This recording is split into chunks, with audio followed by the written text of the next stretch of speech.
Hey everyone, it's Zach. Remember to tune into The Last Dance, the behind-the-scenes look at the Chicago Bulls dynasty of the 90s. The series continues this coming Sunday at 9 Eastern on ESPN. Listen to the wrap-up podcast hosted by Jalen Rose and David Jacoby, immediately following the broadcast, which is presented by State Farm and brought to you by AT&T.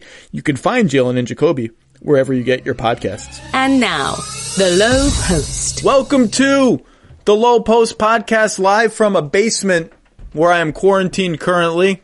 And I am thrilled to be joined by the head coach of the Golden State Warriors, but really right now, more of a reserve shooting guard for the 1997-98 Chicago Bulls. Steve Kerr, how are you? I'm good. How you doing, Zach? I'm hanging in. The Last Dance, it's finally here. We all watched it last night. Had you seen it before? Have you seen any of it? No. You know, the people from ESPN sent me the links a couple weeks ago, and I just chose not to watch it. I just kind of wanted to watch it with everybody else. And I wanted something to look forward to on TV. I've missed sports so much. So I just saved it, and we all watched it last night after dinner. It was really, really fun. So before we get into the two Utah finals, which I'm just dying to talk to you about, let's get into a couple of things that were in the first two episodes. How widely known was it amongst the players? Maybe everybody knew, and I just had forgotten, that Jerry Krause literally said to Phil, you could go undefeated and you're still not coaching next year. I think it was basically known. I mean, I had forgotten that exact comment, but the whole team understood what was happening from the very beginning of the season. There was a headline in the paper, the Chicago Tribune, this will be Phil's last season coaching. And that was the quote from Jerry. And if you think about it, I mean, imagine that in context of today's NBA where, it's insane. Yeah, that just doesn't happen. And so and especially with Michael Jordan on the team, and, everyone knew Michael and Phil were tied at the hip. So the whole thing seemed kind of insane, but it became our rallying cry. Phil used it wisely as a motivating factor, and here we are talking about it 22 years later with the same title that Phil gave it, during that training camp. The behind the scenes footage is clearly going to be amazing, of the training room, the locker room in Paris, just hanging out before games, and Jordan belittling Krause every chance he gets. I felt very conflicted watching it because it's funny, and B, it's also mean. And I wonder, did anyone on the team ever say to Michael, hey man, he gets it. That's like your 400th short joke of the year. Maybe cut it out, or was there so much hostility and you just sort of were like, well, this is just how it's going to be?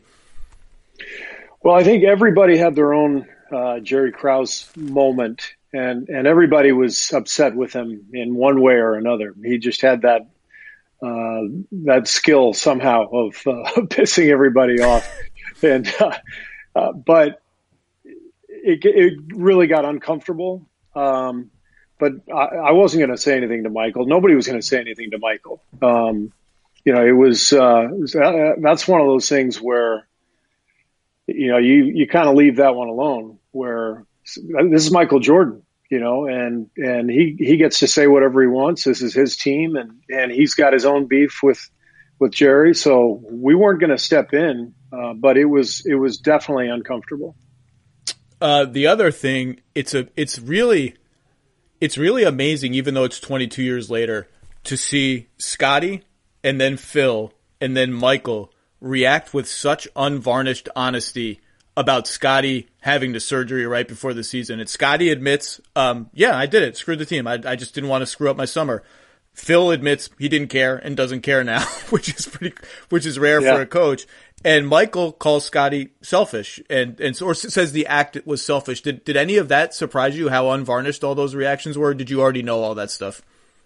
Well, I knew, I knew that was how each person would answer. That was part of Phil's genius, was he gave players so much space, and he understood players because he was one of us, having played in the league for I think 10 plus years.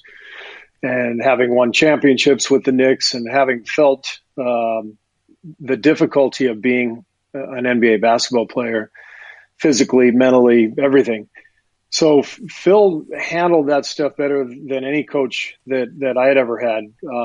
And he just understood that sometimes in order to get the most out of a player, you have to concede certain things. And he knew Scotty would be much better served giving him that space and giving him that right to protest. And that Scotty would, as a result, turn around and come back to the team and give everything he had for us, at the end of the year. I've always, I was watching it last night with my wife, and as the Scotty episode started, she asked me, where does Scotty rank all time amongst players? And she was surprised that he wasn't in the top 10. I mean, I don't think he's close to the top 10, but I gave a ballpark number that was surprised with how low, and she was surprised how low it was. But one thing I did say was, I've always respected how Michael goes out of his way to tell everyone, because Michael is like, pathological, does not compliment easily. The one guy he compliments all the time is Scotty, and goes out of his way to say, I never would have done any of this without Scotty. And I think, look, you can't prove a negative. He didn't ever win without Scotty, but they fit together so well. And because it's Michael and because he delivers praise with such reticence, it's always been touching to me that he goes out of his way to shower Scotty with that praise. Well, number one, it's deserved. Scotty was an incredible basketball player, and I think underrated at this point. And I think he would have been so good in the modern game. He could have. He would have guarded 1 through 5 every single game. There's not a 5-man in the league now who he couldn't have guarded, and every point guard in pick and roll, he would have been able to stay in front of, use his arms. The driving lanes that would have opened up, his passing ability. Scotty was a brilliant basketball player. And I think one of the reasons Scotty was beloved, not only by Michael, but all of us, is because he was such a perfect complement to Michael. Michael was the hard ass. He was the guy who was coming at you, and you had to be ready every single day. For his criticism, for his force, his intimidation. And Scotty was the one who balanced everything out. He was the guy who'd put his arm around you and make sure you were okay, with all the difficulty that you had to face being a member of that team. So Scotty was beloved by everybody, including Michael, but he was also just a phenomenal basketball player.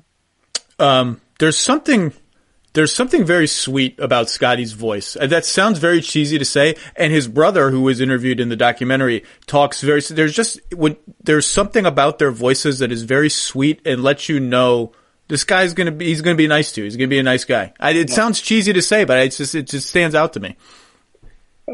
Again, teammates loved him. He had that presence of a dominant player, but he was just a kind soul. You felt what a good person he was every single day.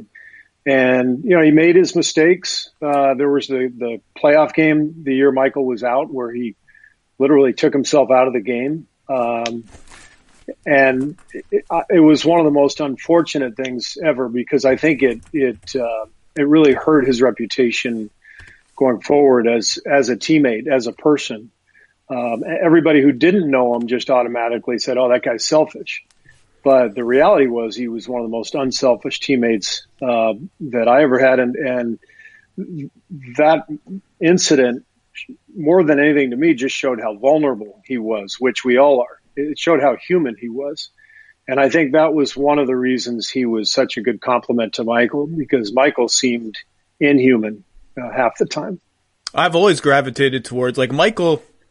I grew up as a Celtics fan because my dad is a Celtics fan, and I always gravitated toward McHale more than Bird, because McHale seemed like a normal person, and Bird is like Michael in that he's just a pathological competitor. I couldn't relate to him. I can't relate to guys like that. I relate to the fallible guys, the guys that get a little emotional. And you brought up the 94 series against the Knicks where he sits out and Kukoc hits the shot. I was reading some old clips of that for various reasons last week, and I was surprised how in the press the day after, 2 days after, Scotty was like completely unapologetic. He said, I would do it again. This has been my team. I deserve to take that shot. I stand by what I did. I know it upset people. Cartwright crying is a famous anecdote. But I was surprised. Like, Scotty didn't back up. Maybe now he's backed off of it a little bit, but then he was like, no, I'm at peace with what I did. Yeah, and then he came out and he balled out in Game 6 and was the dominant player in the game. And then we took the series to 7. So he was unbelievably confident in his game. And I thought that season he might get MVP. That was the first year Michael missed when he went to play baseball. I think Hakeem win it? 94? David Robinson, maybe? I don't know who. David Robinson won it in 95 because that's when Hakeem destroys him in the playoffs as sort of an MVP. Yeah. I think Olajuwon won it in 94. I think you're right. Yeah. So I think Scotty was right there, neck and neck. And if I remember correctly, we won 55 games in 93, 94 without Michael. And Scotty was the main reason. We had great veterans. We had guys like B.J. Armstrong, and we had John Paxson, Bill Cartwright. We had guys who had been there through the first run. Scott Williams. So you had a group that still had that championship mentality. So they knew how to win, but Scotty was the guy who made it all work. Have you ever confronted Hugh Hollins in person for his foul call in Game 5? You got to. I was mad about it at the time. Yeah. I'm still mad about it. I think what made me the most mad, it was you're referring to his foul call on Hubert Davis's jump shot with about I think it was 2 seconds left. Game was tied. Was it tied? I think we were up 1. You were up 1. We were up 1. Yeah, and. And it's Game 5, so you're about to go up three games to 2, I believe, right? Yeah, the home team has won every game to that point, but we're about to break through and have a chance to go home, for Game 6. And Hubert takes a jumper, about an 18-footer foul line, and the ball. I remember there was a picture the next day, like in the paper, where his hand he's holding his follow through, and the ball is already halfway to the basket, and Scotty's arm is still a foot away from Hubert's arm. And a split second later, Scotty ends up hitting his arm on the follow through, but it was after the ball already hit the rim. And this was a time when the league did not protect shooters. And what I was so upset about was, I couldn't tell you how many times as a shooter back then in that era, that season, guys would run into me after the shot, and I'd complain to the ref, and automatically the ref would say, doesn't matter, it was after the release, because that was the rule back then. And then with the game on the line, they call that foul which is clearly after the release. That was a tough one to swallow. I give Hubert a lot of credit, though. He stepped up and made 2 enormous free throws to win the game under a lot of pressure. That was nuts.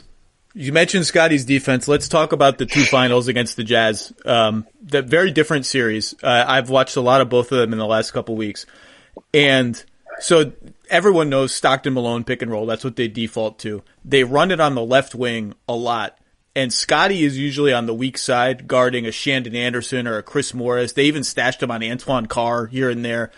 And his rotations from the weak side to the ball side, he's like everywhere. And the series became like the Jazz adjusted by having his guy cut back door towards the rim. Shandon Anderson was good at that, but like Scotty, obviously it's an exaggeration, but it does seem like he's in like 3 different places at once. He's fucking up their pick and roll. He's on the back line. Like his defense in that series is on that action is like, it's incredible to watch. I urge people to go back and watch how much ground he is covering and how he moves ahead of the play. It's really, that was like a little game within the game. He just guarded everybody. He was the best center fielder I've ever seen. And, I remember in that series, he would guard the weak side. He would come over to help off of his man to clog up the lane. with Malone and Stockton. But back then, you couldn't do what you can do now in terms of double team a guy who didn't have the ball. And so the illegal defense rules were much tougher back then. So if you committed, you had to keep going to the ball and go all the way to double team. Otherwise, it was illegal. And Scotty was so smart and so rangy and fast. He found a way to do it without committing an illegal defense infraction.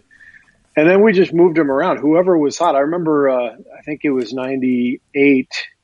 Howard Isley got going in game 2, and I was guarding Howard. And, our biggest concern obviously was Karl Malone and Stockton, but Howard came in, knocked down like 4 jumpers in a row. He got rolling. And I remember Phil just said, you guys switch. And, Scotty went over and took Howard for a couple possessions, and I went and guarded somebody else. That was always our response to everything. We would just, have Scotty take care of the problem. Now, let's start with the Last Dance finals, because the thing is the Last Dance. Game 1, Utah wins, goes up 1-0. Mm-hmm. One of the interesting things about that game, rewatching it, is Scotty hits a 3 from the top of the arc to tie the game late. And Michael is mad because Michael was on a roll and Michael wanted the ball. And Utah calls a timeout, and Michael and Scotty are yapping at each other the whole time. And Costas is on TV saying, what an alpha competitor. His teammate just made a 3 and Michael's mad at him. And the next possession, Scotty jacks a 3 early in the shot clock. And it felt to me like, oh, you don't think I'm going to shoot this free? Do you remember at all them going at it? You don't remember that at all, huh? I don't remember that. I mean, I haven't watched, a ton of that series since then. So a lot of that stuff has blended into the background. I did, the detail segment on game 2, recently. I think it'll be coming out soon on ESPN. I watched game 2 and kind of broke that one down, for detail, but I haven't watched any of the other games from the series. But there was always a lot of communication between Michael and Scotty, and frequently, it was heated, but never in a disrespectful manner. It was always just, with the intention of trying to win the game. Stockton seals game 1 with a runner, a very tough runner, right over you, right? Like elbow in your face kind Mm-hmm. of. Can you picture that still? I remember that. Yeah, I was, we were trying to send everything to the sideline. We called it blue back then. Now most teams call it ice, where the defender on the ball jumps on the high side, sends him down towards the baseline. The big kind of weights down there for him. So we were trying to do that, and I couldn't quite get Stockton to his left towards the sideline. He ended up getting back over the screen. I tried to get back in position to beat him to that spot, but he got to the middle and hit a tough runner, and that pretty much sealed the game. So not a lot of sleep for me that night. So you're down 1-0 in a perfect bookend of Michael's career. The only other finals he was ever down 1-0 was the very first one against the Lakers, where the Lakers win game 1. So an unfamiliar position, even though you're on the road, Utah's a great team. You're going into game 2. It's not a must win because you have 3 coming up at home, and you're the freaking Chicago Bulls. You have Michael Jordan. But is there a different vibe going into that game down 1-0, or are you guys just as poised as can be because of the kind of team that you are? Well, we are definitely poised because of the team we were. But you always want to split on the road in a playoff series. Going down 2-0 is really tough. So we needed that game pretty badly, and yet we'd been there before. We felt confident, and so I thought we handled our business pretty well. So I'm going to take you back to the last minute of that game because it features a key Steve Kerr sequence that we were texting about because I was so delighted to see it. Hornacek hits a 3 to put Utah up by 1 with like a minute and change to go. That's it. You're on the verge of being down 2-0. It's a huge monster Jeff Hornacek shot. And Jeff Hornacek had a tough series. He was injured. It was a really tough matchup for him. Kukoc then gets a steal. Go ahead. He had a great game too, though. Jeff did. I remember. He did. Yeah, especially the second half. He had struggled in game one. I mean, he had to guard Michael Jordan. That was part of the matchup difficulty for Utah was they had a small backcourt. They had a great backcourt with Stockton and Hornacek, but it was relatively small backcourt. And because of the matchups, Jeff had to guard Michael often in that series, and it had to take a lot out of him. Yeah, and Utah ends up going with 2 or 3 of Shandon Anderson, Chris Morris, right. Byron Russell on the floor. Okay, so here's what happens. They're up by 1. They come down with the ball again with like maybe less than a minute to go. Chance to really, put the hammer down.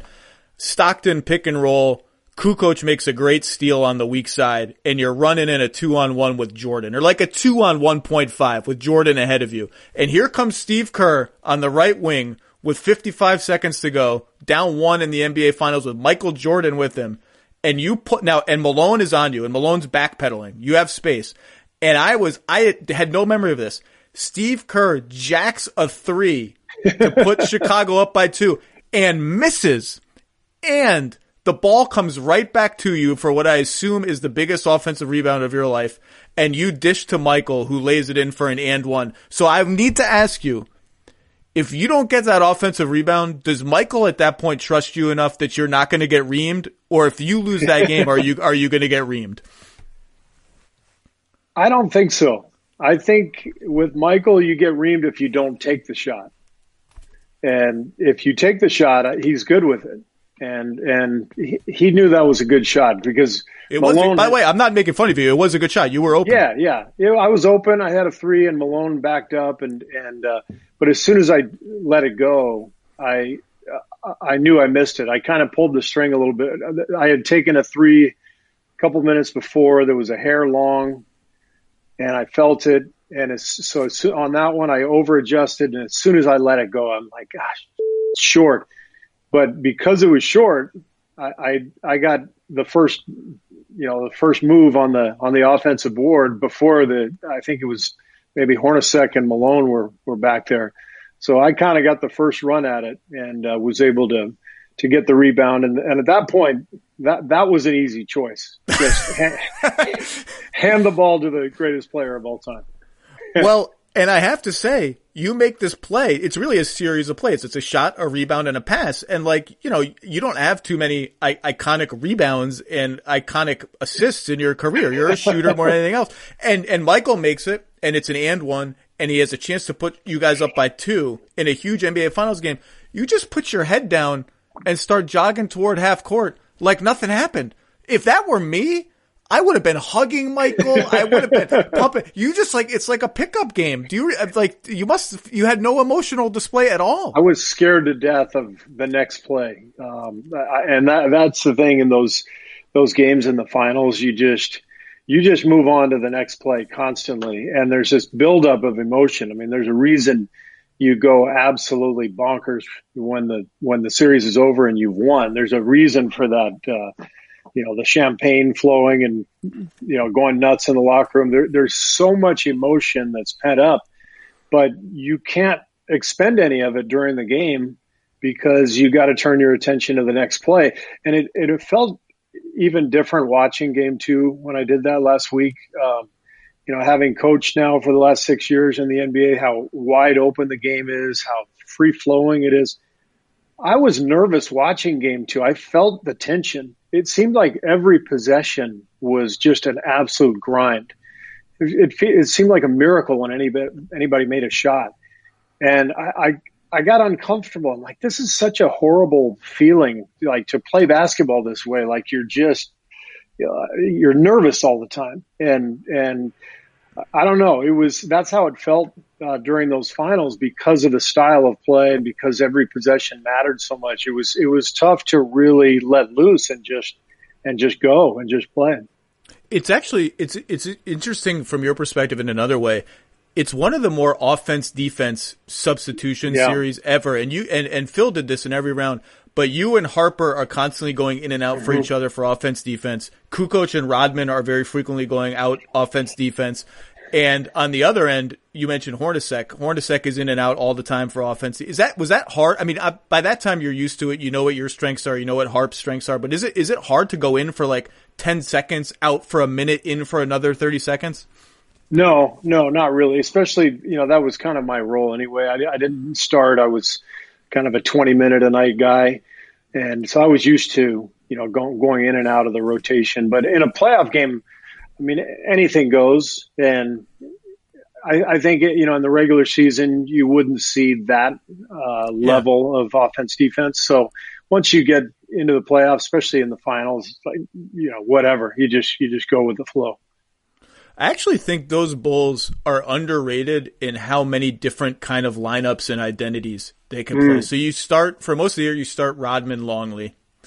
Then you have this lineup, like, I don't know how anybody guarded the lineup of you, Michael, Scotty, Kukoc, Rodman at center. Like, that's ridiculous. That's a ridiculous lineup.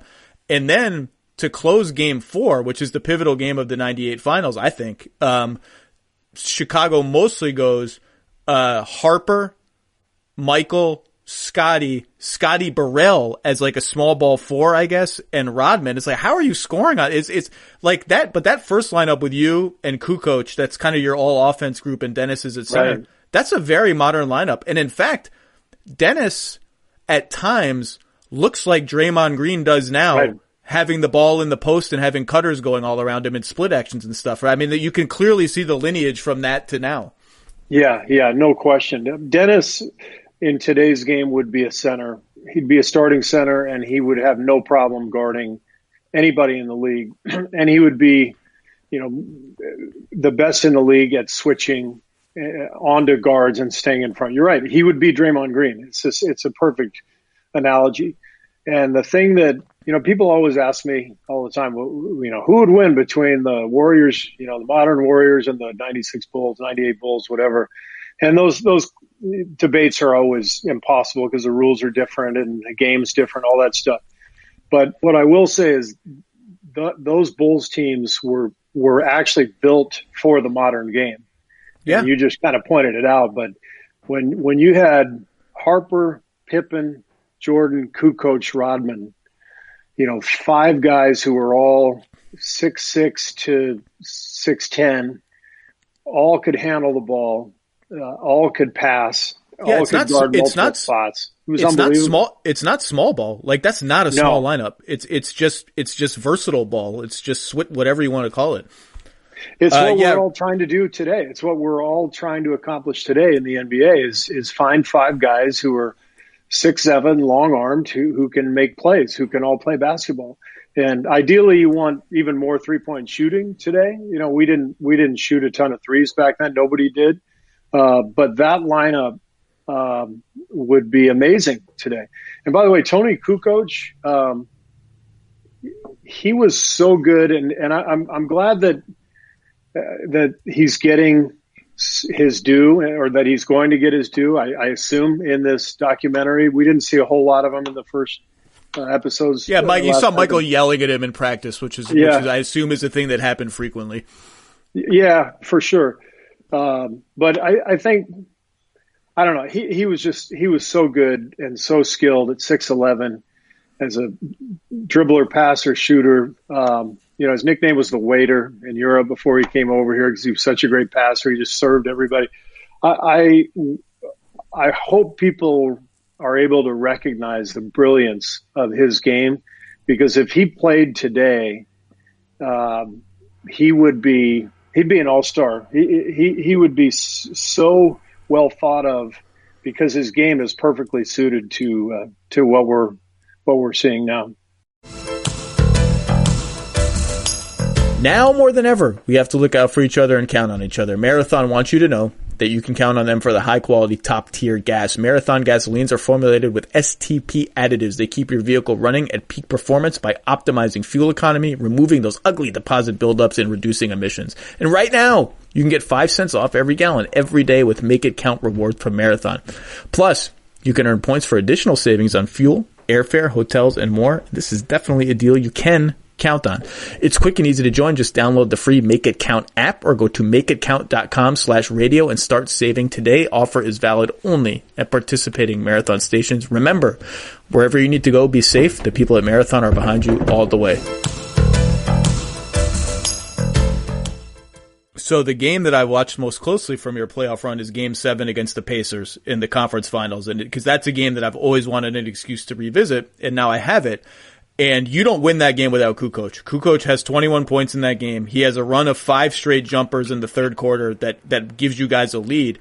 And if you talk to some of the Pacers that were on that team, they talk about, look, Chicago won that series with offensive rebounds and free throws and all that, but they really gave us problems when they went with Kukoc and Rodman because they were just too mobile for us, and Toni stretched us out too far. Like that's the stuff that won you that series.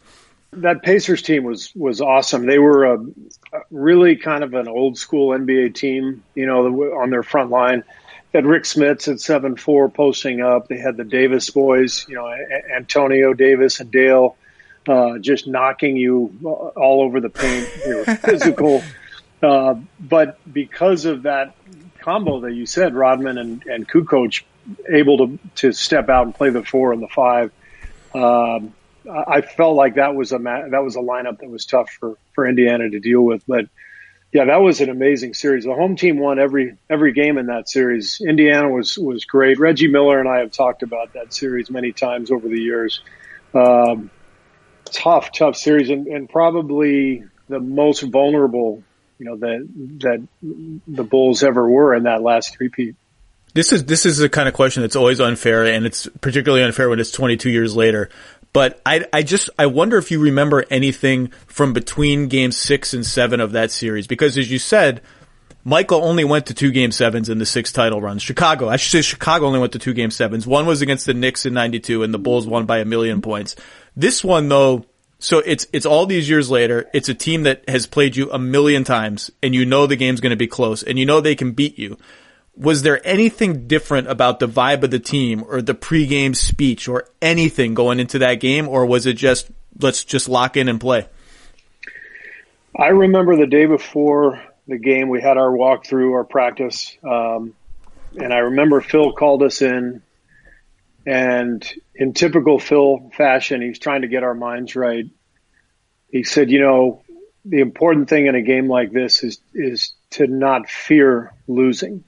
You embrace the idea that you could lose. It's okay. You face that. And so he was kind of, getting into this psychological spirit of how to approach the game. But before he could even really get started, Michael just said, "No, that, Phil, we're not losing." And then we all put our hands in the middle. 1, 2, 3 Bulls. Everybody went home. And then we showed up at the arena the next day. Michael had a way of cutting things short, I guess. I was laughing last night in the first episode where you guys start 0-4 on the road, and you're at the Clippers, and Michael in the huddle is like, all right, let's get this first road win. I'm fucking tired of saying this. I'm not saying this again. Let's go out and win. Game 4 of the 98 finals, you guys win. You go up 3-1. And even though Utah has home court in that series, I always feel like that's the gut punch. When you get 3-1, that's the gut punch. Yeah. And that stretch run of that game is so ridiculous. Rodman goes 4 of 4 at the foul line. Rodman, every free throw felt like you had no idea where it was going to go. Twice in the last 3 minutes, just trucks Karl Malone under the basket for offensive rebounds and draws fouls. Hits all 4 free throws, and you guys go on to win the game. Michael is also destroying Shandon Anderson this whole time. Do you remember those Rodman free throws? I mean, he's like shrugging and laughing after half of them. And he's moving all over the place too. Like you don't know which way he's going to move on his free throw. He's kind of all fluid, and it's nervous energy. So before he gets the ball, he's kind of walking around. He's looking into the crowd. He's making these gestures with his hands, and then as he shoots, he kind of steps over the line, and maybe he veers to the right or veers to the left, and the ball goes in, and he does like this prayer motion, and then he laughs. It was like a show in and of itself, his free throw. And I do remember that. He made 4 consecutive. 4 in a row. Yeah, when we had to have them. And that was, you're right, that was the gut punch. Because game 3, I believe we won, it was like 90 something to 54. Yeah, game 3 is the series where you think, the Jazz is the game where you think, the Jazz are just now falling apart because they get destroyed by 40 something. And then they come back and they play tough from them. But yeah, game 4 is after that. That was So game 3 was such a blowout, and so we knew, given how good Utah was, we knew that Game 4 was the one where they were going to come back and respond, and they did. They were always a very physical team, a tough team mentally. They reflected Jerry Sloan in that way. They were going to fight for everything, and so that game was tough the whole way. And then for Dennis to seal it with free throws down the stretch was kind of hilarious, but also very relieving for all of us. I mean, that was the key game. Game 6 is obviously the last shot, the Byron Russell arms extended shot. There was one shot from the stretch run of that game that I had forgotten. By stretch run, I mean the last 2-3 minutes. With the shot clock, I don't know, I can't remember what the score is. My notes are all crazy. They're everywhere. It's a close game. Shot clock is winding down. Ron Harper from the right wing just sort of meanders into this crazy leaning floater at the shot clock buzzer and makes it. And it's just like, you just need some shots like that, right? And it's probably for late career Ron Harper a 20% shot, and he makes it. I think it ties the game or puts you up one. I don't have my notes in front of me right now. Do you remember that shot at all? I do. I had remembered it being earlier, not at the end of the game, but maybe earlier in the fourth. But I may be wrong. What I do remember about that shot, it was clearly after the shot clock buzzer went off. We got really lucky on that play. It was before replay. The refs counted it, and when they showed the replay on TV, it was clearly in his hand when the buzzer went off. So that was a huge break for us. It was a big shot by Ron Harper anyway. And then Michael, of course, goes 6 points in 50 seconds. He draws 2 free throws, makes them both. Hits a leaner, I think, and then hits the Russell shot and steals the ball from Carmelo. It's the most ridiculous finish I mean, it's not a finish to his career, but it's his finish to his Bulls career. It's astonishing to watch him just say, nope, this is our game. We're taking the game. And I think it was the perfect sort of metaphor or perfect. It sort of perfectly encapsulated who Michael is and was, in terms of his position in the league. Like, he just completely took over the final minute of the finals against, the best team we faced. And that's just who he was. He dominated every aspect of not only the game, but the entire league. And I think that's probably the hardest thing for young fans and young NBA players who never saw him play. It's probably the hardest thing for them to understand is just how dominant he was in every respect. People were so intimidated by him. Other coaches, the referees, his teammates. I mean, he sort of lorded over everything in the league. And that game, like I said, it perfectly captured that. He was not going to miss that shot. I remember watching it. I remember exactly where I was. I remember watching it with my dad. We were both cheering for Utah simply out of, I felt pity for all these players who were never going to win a championship. And he got that shot up. You didn't even need to watch it. It was going in. There was no question it was going in. However, my favorite finals of the 6 finals is 1997. I love that finals. It's ugly as all hell. It's close. It's competitive, but it's my favorite finals because it's 2-2, and there's a real moment of tension in that series that I don't care if the Bulls are up, don't have home court. If they're up 3-1, Michael is not losing 3 games in a row. That series 97, it's also a crazy series. It's game 1, the mailman doesn't deliver on Sunday, and then Michael hits a buzzer beater. Game 4 is a crazy game that we can talk about. It's the Utah ties it, and there's the famous full court pass from Stockton to Malone late in the game. And game 5 is the flu game, which is honestly, if you ask me as just a sports fan, what sporting event do you look back on and just get the most goosebumps or the most butterflies in your stomach? There are only 2 candidates for me. Number 1 is that game. And I watched it with my dad, and we're just looking at each other on the couch like, this is just, we'll never see anything like this. It's just giddiness. And the only other one that compares to that, I still think it's the greatest game in any sport I've ever seen, is Duke, Kentucky from the tournament when Leitner hits the shot. That one was, but you've been asked about it a million times. Give me the flu game story. Give me the flu game from the perspective of Steve Kerr. It's my favorite NBA game ever, maybe. Well, what I remember is that we had to make a choice at the beginning of the the series of where to stay. We were either going to stay in a 5-star hotel in Park City or some cheap hotel in Salt Lake, because there was a convention and all the nice hotels in the city were taken. And Michael was like the only one who wanted to stay in the city. Everybody wanted to stay at the nice place in Park City and kind of get away from everything. And somehow, Michael ended up not making that decision. The rest of the guys kind of said, no, let's stay up there. And he was not thrilled. So fast forward to, the night before the game, and he's sick as a dog. And there's rumors that it's altitude sickness, and we're all feeling like, oh my God, we forced him to stay up at the Park City Hotel, and it's like, what are we doing? We're idiots. And so we had a shoot around. We didn't drive down to Salt Lake for shoot around the day of the game. We stayed up at a high school in Park City. We went to the shoot around.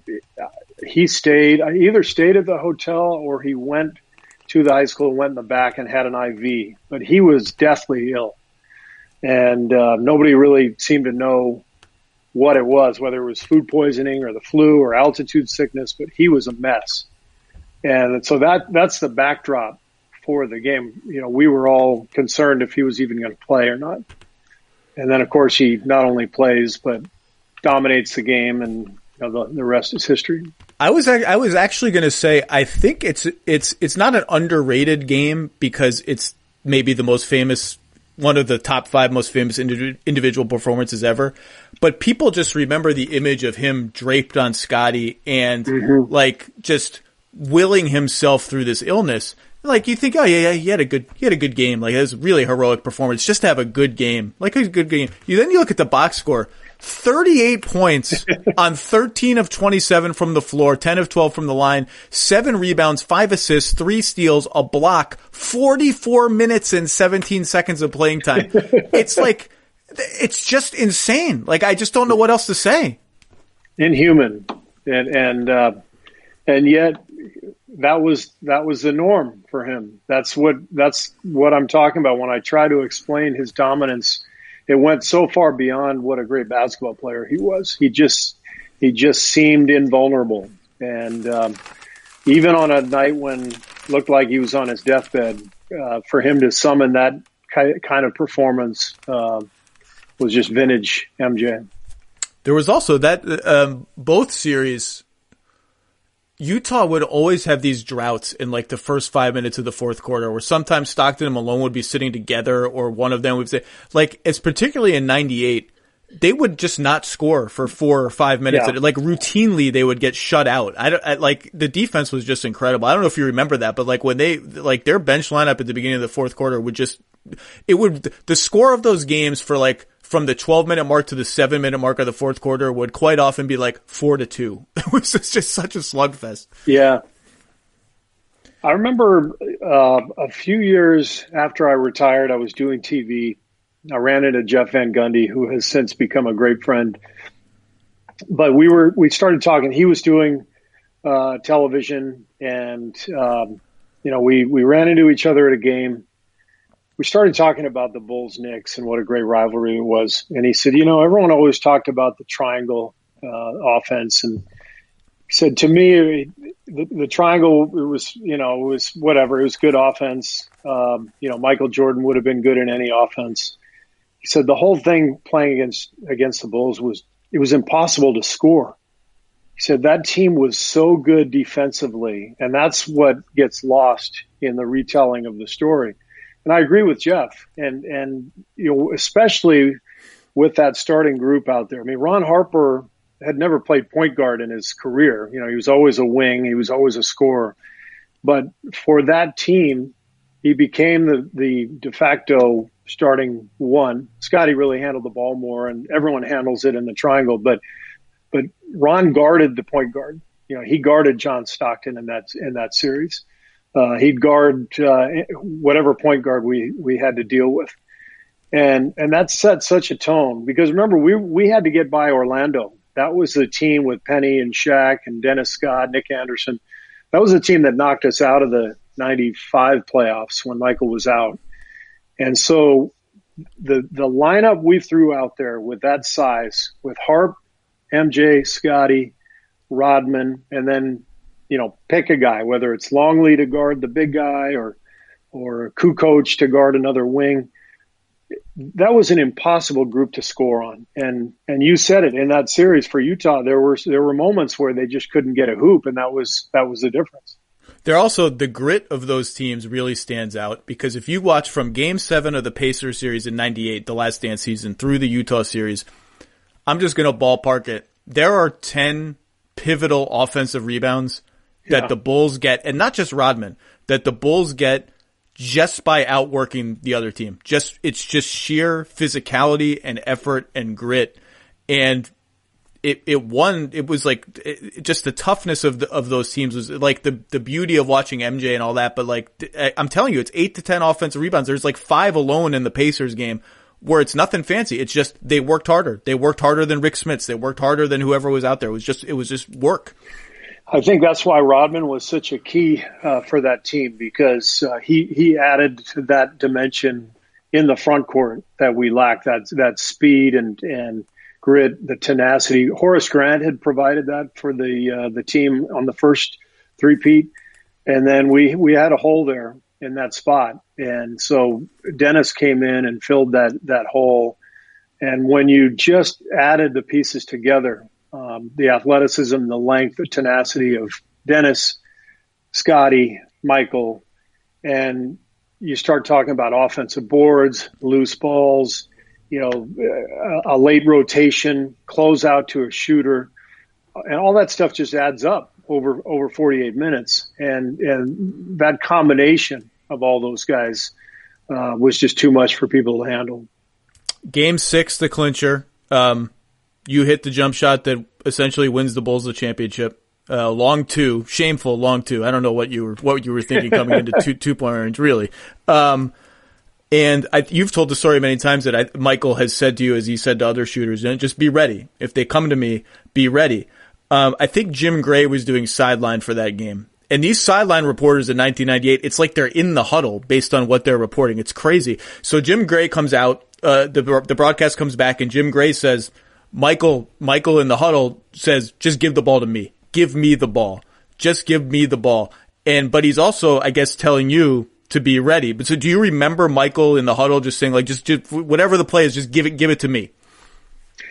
Yeah, I remember that. And then kind of near the end of the huddle, he kind of whispered, he kind of like made eye contact with me, and he put his hand over his mouth and he said, hey, be ready. Stockton's going to come double team me. And he was, you could see his mind working. And I want to say it was game 4 in Salt Lake when Stockton had come over to double team him and actually made a steal. And that may have led to the long pass to Malone for the clinching lay-in. So I think Michael was thinking about that particular play from game 4. And as he thought about it, he said, all right, he said in his mind, Stockton's going to come double. And that's when he kind of nudged me and said, be ready. Do you know what was going in? No. I knew I was going to shoot it. I walked out there, and, it's one of those moments where you're kind of like, oh, you can't think, right? You just have to, you just have to say, let it go, let it fly. And so the whole thing unfolded exactly as Michael had predicted. And you could see Michael almost timing his dribble and, recognizing Stockton coming over to him. And I just tried to step into the gap and actually got an easier look because of how far John went to go double Michael.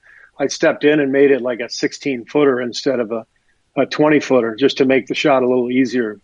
And I had made my mind up I was going to shoot it. And but yeah, when it left my hand, it did feel good. It felt good. Yeah. Another thing so game 4, you mentioned Stockton doubling him. So Game 4 goes like this. Stockton, they get a rebound. Stockton throws the crazy full court pass to Karl Malone, which is one of the all-time great NBA passes. Malone lays it in. Utah's up by 1 with like a minute, maybe a minute, like almost a minute flat. The next Chicago possession, I believe, Michael has the ball at the top of the key. Stockton shades away from you. You're in the right corner, and Michael passes you the ball, and you have a great look, and you miss it. And I know I've talked to enough shooters.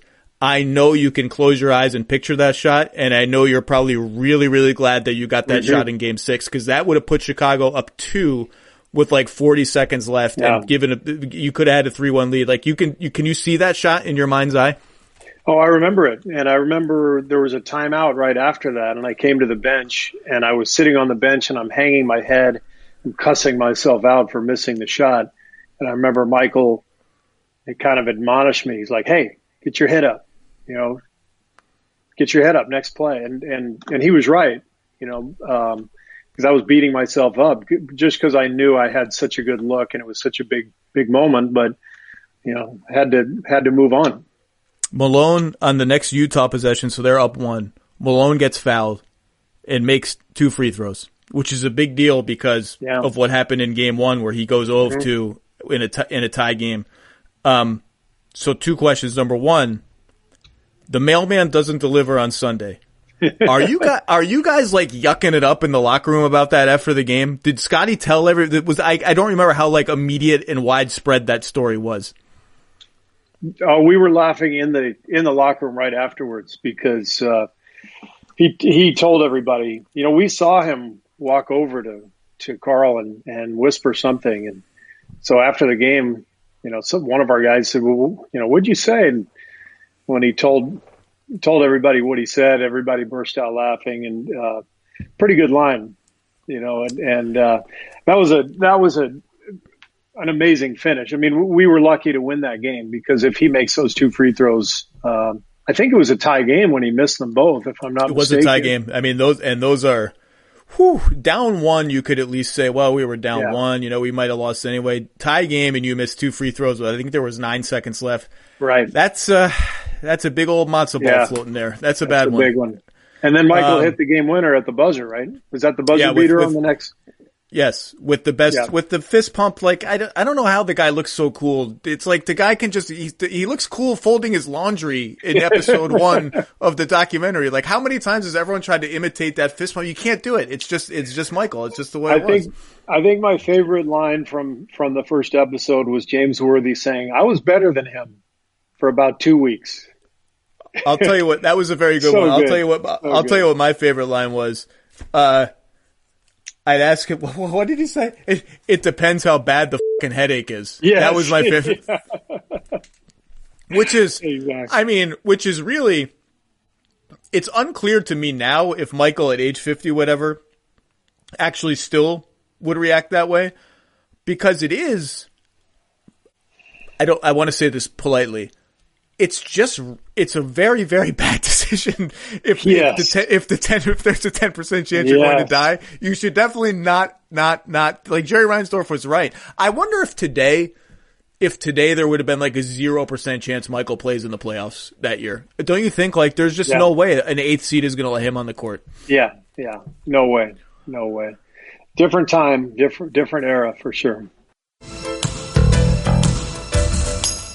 The Lowe Post coverage of The Last Dance is brought to you by State Farm. When you want the real deal, like a good neighbor, State Farm is there. Coverage is also brought to you by AT&T. There was one other thing I wanted to ask you about Game 4 that I've now forgotten. Oh, Game 4, after Karl goes 2 of 2 from the line, you're down 3 in 97. Okay.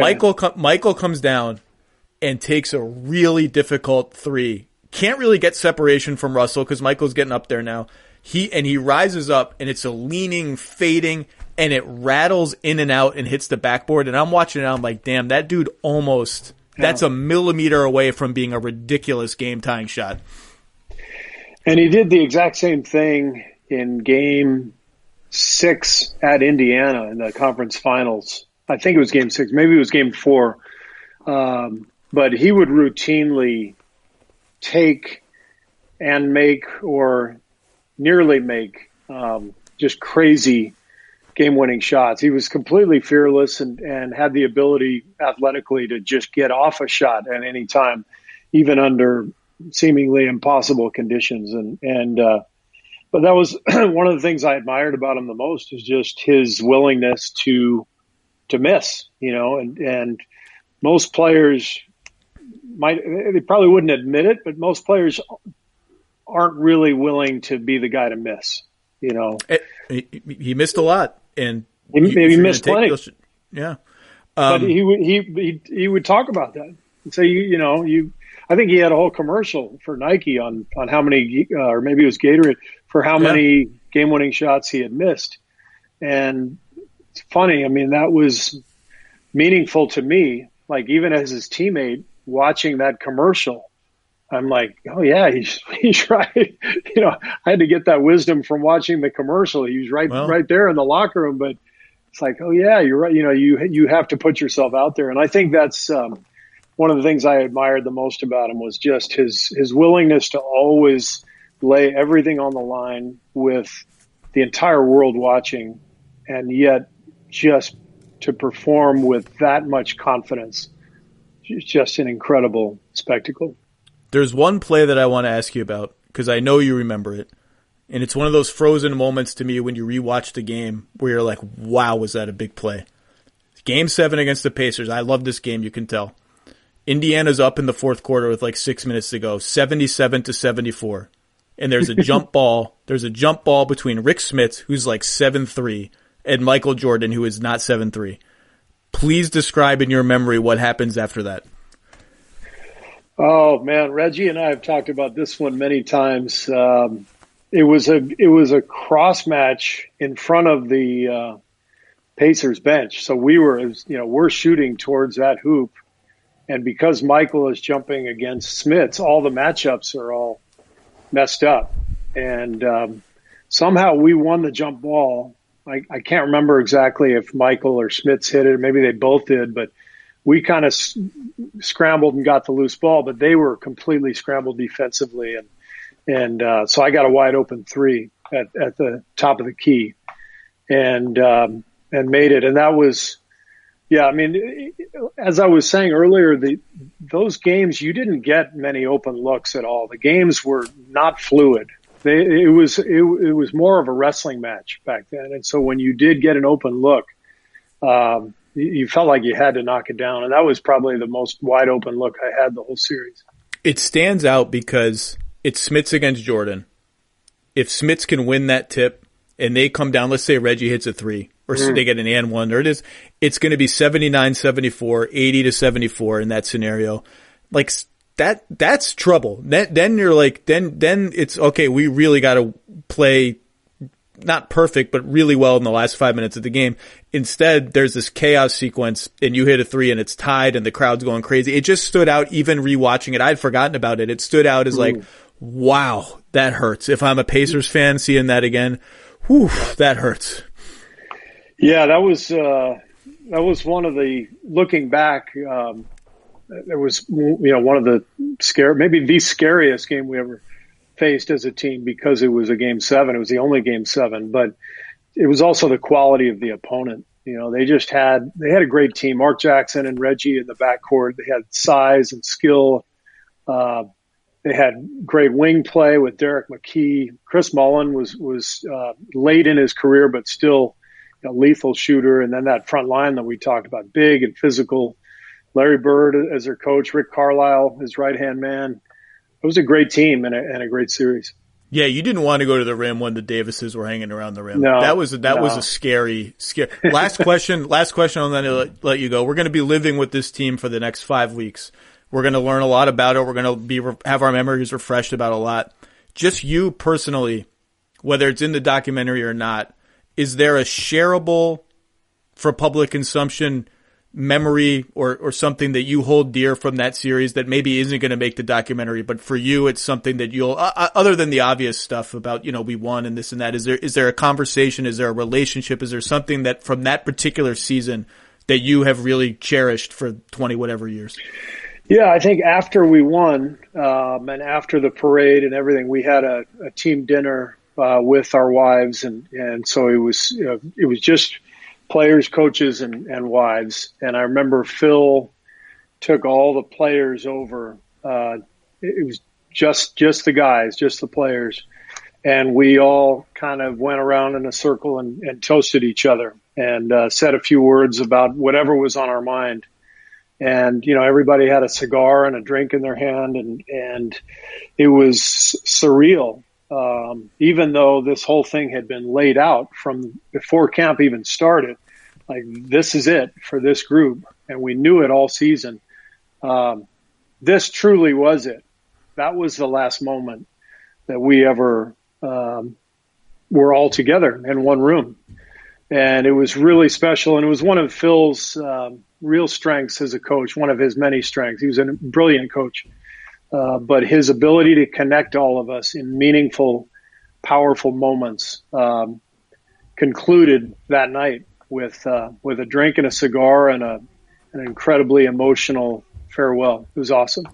Any toasts that you can remember that you could share, or no? What I shared was I said a toast to Toni Kukoc because of the what he faced coming over. It wasn't common back then for European players to come over to the league, and nobody had to go through what he did, which was the pressure from Michael and Scotty to earn his keep with the Bulls, and to be Jerry's guy, because Jerry had drafted him in the second round and had touted him. So all of a sudden he shows up for practice, and Michael and Scotty are all over him about being Jerry's guy. And poor Toni is just like, he just wants to play basketball. And so I said a toast to Toni because I just thought he was such a great player. And even today, I'm almost embarrassed. I see these graphics for The Last Dance, these promos, and they have Michael, Scotty, Dennis, Phil, and me. You know the ones I'm talking about. And I understand it. The reason I'm on there is because I'm the one who's famous because I'm a coach of the Warriors, and so people recognize me, and maybe people wouldn't recognize Toni Kukoc or Luke Longley or Ron Harper, or maybe their faces wouldn't mean as much to a young generation because this was 22 years ago. But that should really be Toni, I think, on that photo, on that promo, because he was an incredible player. And that night, I just wanted him to know how much he meant to our team. Did you ever think we would get through a podcast without any questions about Kevin Durant or anything, or the Warriors? It's incredible. It's incredible. The Warriors don't forget the Warriors. We're talking about other stuff. Steve Kerr, it's always a pleasure to talk to you. Please stay safe out there with your family. I really hope that I see you soon on the other side of this, whenever that is. But thank you for taking a little time. I look forward to the rest of the documentary. It's always fun spending time with you. So please be safe and be well. You too, Zach. Thanks a lot. Thanks for having me.